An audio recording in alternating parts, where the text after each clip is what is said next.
Hi everyone. What secret did Pieter Bruegel leave in his Tower of Babel masterpiece? Why does this ancient tower look like a Roman ruin?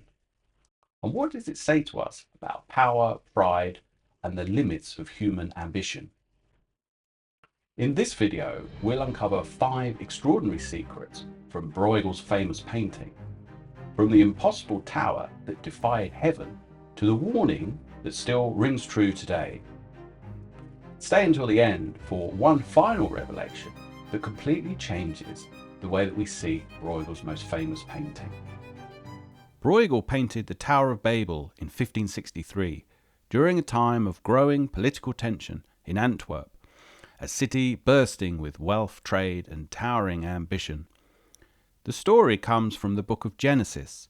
Humanity, united by one language, builds a tower so high it might reach heaven. God punishes their pride by scattering them and their tongues all across the earth. But Bruegel does something extraordinary. He doesn't paint an ancient tower. He paints a half-finished European construction with Roman arches, Gothic windows, and impossible twisting foundations. It's part cathedral, part Colosseum, a monument to human arrogance and confusion. This is not just a biblical story, it's a warning, and one that Bruegel saw reflected in his own world. Every arch that rises higher seems to lean a little more precariously, as if the tower is already collapsing under its own ambition. Bruegel's tower was never going to reach heaven. It was designed to fall. At first glance, you might miss him, a small crowned figure near the bottom, blessing the workers. But this is King Nimrod, the proud ruler who ordered the tower's construction. In the Bible, Nimrod is a mighty builder and hunter, but Bruegel paints him differently. He's tiny, insignificant, next to his own creation, and the workers bow before him out of fear, not respect. The tower becomes a symbol of every empire that places pride above purpose, and every ruler who confuses ambition with divinity. Bruegel's message is subtle but deadly clear. Even kings can be swallowed by the monuments that they build. And there's another secret hidden here, not in the kings or the bricks, but in the architecture itself. Bruegel's tower is an architectural impossibility.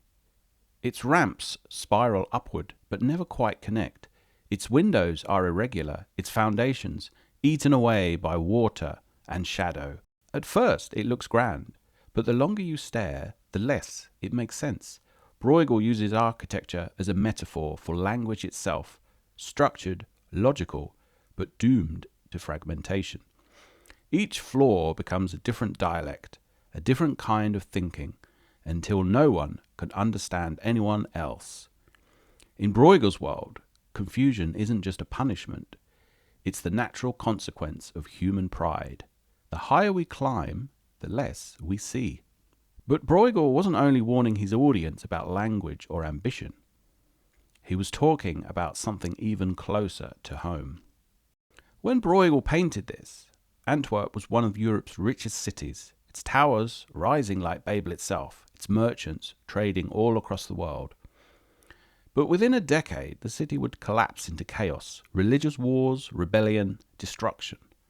The Tower of Babel wasn't ancient history. It was, in fact, a prophecy. Bruegel saw his city repeating the same mistake, building endlessly upward without moral foundation. His tower is part cathedral, part fortress, part ruin, a mirror of Antwerp's ambition, and perhaps today even our own.